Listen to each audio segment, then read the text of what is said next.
ప్రకాశం జిల్లాలో రాజకీయ కక్షలు భగ్గుమన్నాయి. బల్లికురవలో ఉద్రిక్తతకు తెరలేచింది.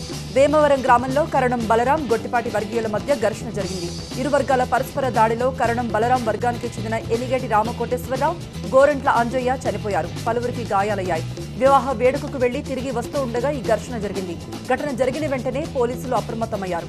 ఘటనా స్థలానికి చేరుకుని భారీగా మోహరించారు. మృతదేహాలను, క్షతగాత్రులను ఎమ్మెల్సీ కరణం బలరాం సందర్శించారు. వైసీపీ నుండి టీడీపీలోకి వచ్చిన దొంగల ముఠా నాయకుడు గొట్టిపాటి రవికుమార్ ఈ దారుణం జరిపించాడంటూ కరణం బలరాం ఆరోపించారు. ఈ ఘటనపై సీఎం చంద్రబాబు తీవ్ర ఆగ్రహం వ్యక్తం చేశారు. చట్టాన్ని ఎవరి చేతిలోకి తీసుకున్నా ఉపేక్షించేది లేదన్నారు. చర్యలు తీసుకోవాలని డీజీపీకి ఆదేశాలు జారీ చేశారు. హైదరాబాద్ లో ఉరుములు, పిడుగులు బీభత్సం సృష్టించాయి. ఈదురుగాలులతో పలుచోట్ల భారీ వర్షం కురిసింది. సైదాబాద్ లో ఓ ఇంట్లో ఉన్న కొబ్బరి చెట్టుపై పిడుగు పడింది. పిడుగు పడిన వెంటనే ఒక్కసారిగా మంటలు చెలరేగాయి.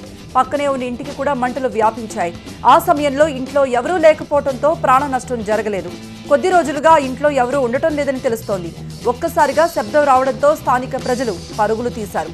జనావాసాల మధ్య పిడుగు పడడంతో భయభ్రాంతులకు లోనయ్యారు స్థానికులు. సమాచారం అందుకున్న అగ్నిమాపక సిబ్బంది ఘటనా స్థలానికి చేరుకుని మంటలను అదుపు చేశారు. కొబ్బరి చెట్టు 35 అడుగులు ఎత్తు ఉండడంతో పిడుగు పడిందని అధికారులు అంటున్నారు.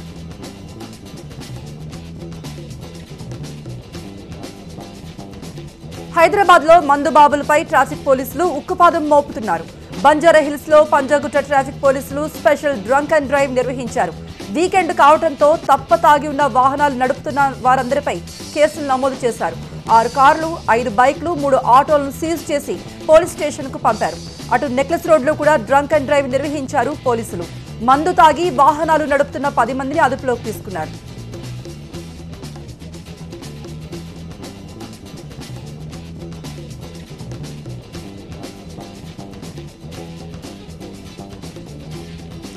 తెలంగాణలో గుడుంబ, పేకాట, మట్కా, గుట్కా మాటే కనిపించొద్దంటూ పోలీసుల్ని ఆదేశించారు సీఎం కేసీఆర్. హైదరాబాద్ హైటెక్స్ లో తెలంగాణ పోలీసులతో సీఎం కేసీఆర్ సమావేశమయ్యారు. తెలంగాణ పోలీసు శాఖ కొత్త జెండాలను ఆవిష్కరించారు. పోలీసు శాఖలో తీసుకురావాల్సిన సంస్కరణలు, సంక్షేమానికి తీసుకోవాల్సిన చర్యలపై వారితో చర్చించారు. పోలీసు శాఖలో త్వరలోనే మరో 15,000 ఖాళీలు భర్తీ చేస్తామన్నారు. హోంగార్డులను రెగ్యులర్ చేసే ప్రక్రియపై చర్చలు జరుగుతున్నాయని వివరించారు. ఆహార పదార్థాల కల్తీలపై ఉక్కుపాదం మోపాలని పోలీసులకు సూచించారు సీఎం కేసీఆర్. జూన్ 2తో ఏపీలో స్థానికత గడువు ముగియనుంది. ఆ తర్వాత తెలంగాణ నుండి ఏపీకి వెళ్లే వారికి లోకల్ స్టేటస్ వర్తించదు. దీంతో లోకల్ స్టేటస్ మరో 2 ఏళ్లు గడువు పెంచాలని కేంద్రాన్ని రాష్ట్ర ప్రభుత్వం కోరనుంది. మరోవైపు సెక్షన్ 108 అమలు గడువును మరో 2 ఏళ్లు పొడిగించాలని కేంద్రానికి లేఖ రాయాలని ఏపీ సర్కార్ భావిస్తోంది. విభజన హామీలు అమలుపై సీఎం చంద్రబాబు సమీక్ష నిర్వహించారు. ఈ సమావేశంలో ఈ నిర్ణయాలు తీసుకున్నారు.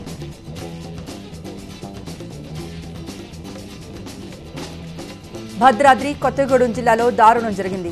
కార్ డోర్స్ లాక్ పడి ఊపిరాడక ఓ చిన్నారి చనిపోయింది. మరో బాలుడి పరిస్థితి విషమంగా ఉంది. ఇల్లందు మండలం మాణిక్యపురంలో ఈ ఘటన జరిగింది. ఓ చెట్టు కింద నిలిపి ఉన్న కారులోకి 2 చిన్నారులెక్కారు. కారులోకి వెళ్లి ఆడుకుంటూ ఉండగా లాక్ పడిపోయింది. వారిని చుట్టుపక్కల వారు కూడా గమనించలేదు. కారు లోపల ఊపిరి ఆడకపోవడంతో విఘ్నేశ్వరి అనే 5 ఏళ్ల బాలిక చనిపోయింది. నిరీక్షణ అనే 2 ఏళ్లు ఉన్న బాలుడు కొదవ ఊపిరితో ఉండటంతో ఇల్లందు ఆసుపత్రికి తరలించి చికిత్స అందిస్తున్నారు. బాబు పరిస్థితి కూడా విషమంగా ఉన్నట్టు తెలుస్తోంది. ఈ ఘటన స్థానికంగా విషాదాన్ని నింపింది. విఘ్నేశ్వరి మృతితో తల్లిదండ్రులు కన్నీరు మున్నీరుగా విలపిస్తున్నారు.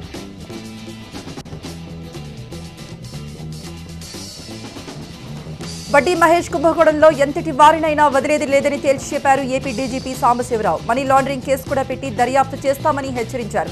అలాగే విదేశాల్లో ఆస్తులు జప్తు చేయాల్సి కాబట్టి సిఐడి దర్యాప్తుతో పాటుగా ఎన్ఫోర్స్మెంట్ డైరెక్టరేట్ సహాయం కూడా తీసుకుంటామని విజయవాడలో చెప్పారాయన.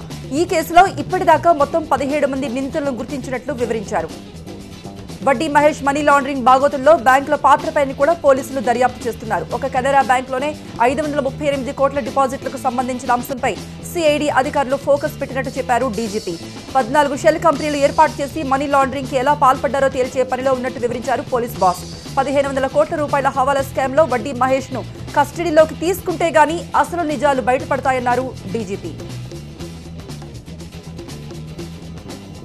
సర్వీస్ ట్యాక్స్ పై కీలక నిర్ణయం ప్రకటించారు కేంద్ర ఆర్థిక మంత్రి అరుణ్ జైట్లీ. విద్యా, వైద్య రంగాలను సేవా పన్ను నుండి మినహాయింపు ఇస్తున్నట్టు తెలిపారు. వినియోగదారులపై భారం పడకుండా జీఎస్టీని ఖరారు చేసినట్టు చెప్పారు. సేవా పన్నును 4 స్లాబ్లుగా నిర్ణయించారు. 5%, 12%, 16%, 28 స్లాబ్లుంటాయి. నాన్ ఏసీ రెస్టారెంట్లలో 12% సర్వీస్ ట్యాక్స్ ఉంటుంది. హోటళ్లలో 1000 వరకు సర్వీస్ ట్యాక్స్ ఉండదు. రవాణా సేవలపై 5% సేవా పన్ను విధిస్తారు. జూలై 1 నుండి జీఎస్టీని అమలు చేసేందుకు అన్ని చర్యలు తీసుకుంటున్నట్లు జైట్లీ తెలిపారు. బంగారం తదితర వస్తువులపై సేవా పన్నును జూన్ 3న జరిగే సమావేశంలో ఖరారు చేస్తారు. మిషన్లపై వస్తున్న విమర్శలకు చెక్ పెట్టేందుకు కేంద్ర ఎన్నికల కమిషన్ సిద్ధమవుతోంది. ఈవీఎంను ట్యాంపరింగ్ చేయడం సాధ్యం కాదని నిరూపించేందుకు ప్రత్యేక వర్క్షాప్ నిర్వహించబోతోంది.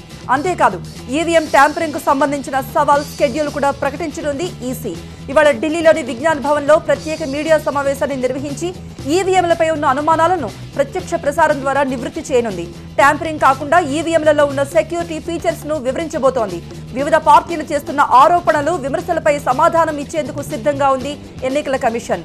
ఉత్తరప్రదేశ్ అసెంబ్లీ ఎన్నికలతో దేశవ్యాప్తంగా ఈవీఎంలపై దుమారం మొదలైంది. యూపీ ఎన్నికల్లో భారీ మెజారిటీతో బీజేపీ గెలవడంపై బీఎస్పీ అధినేత్రి మాయావతి అనుమానాలు వ్యక్తం చేశారు. ఈవీఎంల ట్యాంపరింగ్ ద్వారానే బీజేపీ గెలిచిందంటూ ఆరోపణలు గుప్పించారు.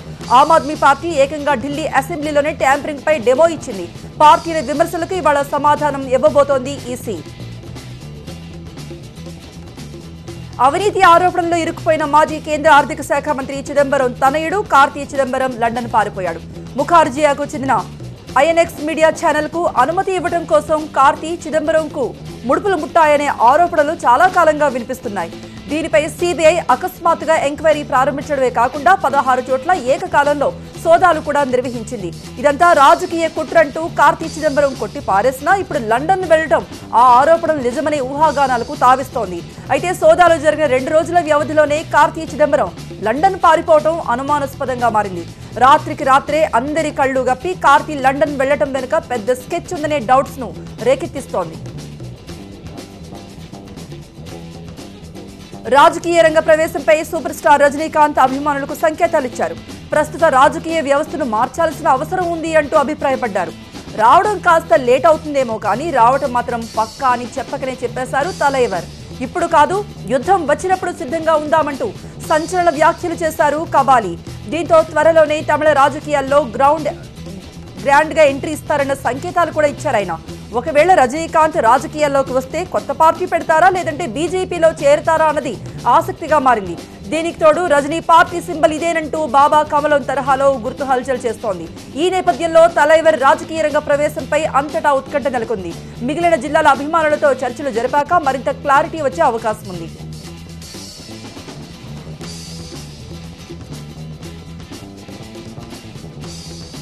జమ్మూ కశ్మీర్లో భద్రతపై కేంద్ర రక్షణ మంత్రి అరుణ్ జైట్లీ ఆర్మీ ఉన్నతాధికారులతో సమీక్ష నిర్వహించారు. శత్రువులను ఎదుర్కొనేందుకు ఎల్లవేళలా అప్రమత్తతో వ్యవహరిస్తున్న భద్రతా బలగాల పనితీరును అభినందించారు జైట్లీ. కశ్మీర్తో పాటు ఎల్ఓసీ వెంబడి పలు ప్రాంతాలను సందర్శించారాయన. సీనియర్ కమాండర్లు, అధికారులతో నిర్వహించిన సమీక్షా సమావేశం వివరాలను ట్విట్టర్లో వెల్లడించారు రక్షణ మంత్రి. క్లిష్ట పరిస్థితుల్లోనూ దేశ సమగ్రత కోసం జవాన్లు చేస్తున్న కృషిని కొనియాడారు. అనుకోని అవాంతరాలు ఎదురైనప్పుడు ప్రజల రక్షణ దృష్టిలో పెట్టుకుని అప్రమత్తతో వ్యవహరించాలని అధికారులకు సూచించారు. సరిహద్దు దగ్గర ఎటువంటి దాడులనైనా సమర్థవంతంగా తిప్పికొట్టాలని ఆదేశించారు అరుణ్ జైట్లీ.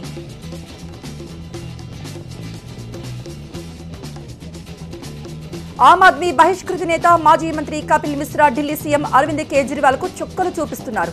తాజాగా కేజ్రీవాల్ పై మరో బాంబు పేల్చారు మాజీ మంత్రి మిశ్రా. హవాలా ఆపరేటర్ల నుండి సీఎం కు భారీగా ముడుపులు ముట్టాయని ఆరోపించారు కపిల్ మిశ్రా. డొల్ల కంపెనీల ద్వారా నిధులు తీసుకుంటున్నారని వారం క్రితం ఆధారాలతో నిరూపించినా ఆమ్ ఆద్మీ నుండి ఎటువంటి వివరణ రాలేదంటూ మండిపడ్డారు మిశ్రా. మరోవైపు కపిల్ మిశ్రాపై పరువు నష్టం దావా వేశారు ఆమ్ ఆద్మీ నేతలు. కేజ్రీవాల్ కు సత్యేంద్ర జైన్ 2 కోట్ల రూపాయల ముడుపును ఇచ్చారని గతంలో కపిల్ మిశ్రా ఆరోపించారు.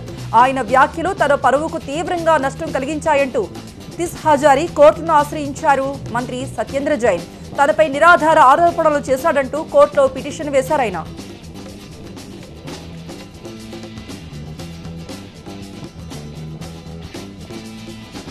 వికీలీక్స్ వ్యవస్థాపకుడు జూలియన్ అసాంజేకు ఊరట లభించింది. అత్యాచార కేసులో ఆయనపై విచారణ నిలిపివేస్తున్నట్టు స్వీడన్ ప్రాసిక్యూషన్ డైరెక్టర్ అధికారికంగా ప్రకటించారు. అమెరికా ప్రభుత్వం మిలిటరీకి చెందిన రహస్య పత్రాలను వికీలీక్స్ ద్వారా బహిర్గతం చేసిన కొద్ది రోజులకే అసాంజేపై అత్యాచార ఆరోపణలు వచ్చాయి.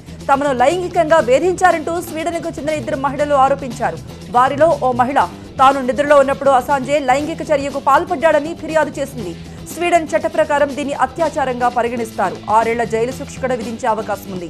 ఆయనపై అత్యాచార ఆరోపణలు రావడంతో అక్కడ నుండి తప్పించుకుని లండన్కు వెళ్లిపోయారు. అయితే చివరకు నాటకీయ పరిణామాల మధ్య ఆయనపై విచారణ నిలిపివేస్తున్నట్టు స్వీడన్ ప్రాసిక్యూషన్ ప్రకటించింది.